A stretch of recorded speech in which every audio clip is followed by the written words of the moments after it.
Assalomu alaykum, men Bozor.uz kanali kuzatuvchilari. Bugun sotuvimizda BMW E46 mashinasi, narxi 6,5 ming dollar. Hop, mashinamiz M52 2 litr avtomatik korobka bilan jihozlangan. 18 yumnigi, Razan Cherokee Alpina disk keladi. Mashinamiz bezlyuk, 01 partiya. Gen ham chiqadi, оформление ham qilib beramiz, muammo yo'q. Hop, mashinamizni texnически ideal hamma joyi, faqat kuzovnoy части, salonda bir-ikkita mayda ishlari bor.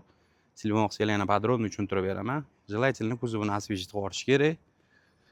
Mashinamiz 316 ming yurgan. Salon qismi. Avtomat korobka. Android monitorlarda. Patologini alishtirib olish kerak желательно. Bitta orqasi мясорубка. Mashina har kunlik mashina. Bemalol bu xizmatlarni qiladi. Endi yana ham ideal holatga olib kelish uchun ozgina rasxod qilib olsa yana ham ideal bo'ladi. Hop. Atseklarni ko'rsataman.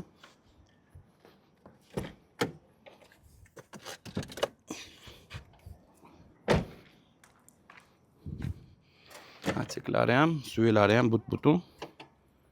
Ko'rishingiz mumkin. Akkuratni turibdi. Hop. Shoshilamiz o'rtoqlar, kelib bemalol ko'rib, tekshirib xarid qilsangiz bo'ladi. Rahmat hammaga e'tibor uchun.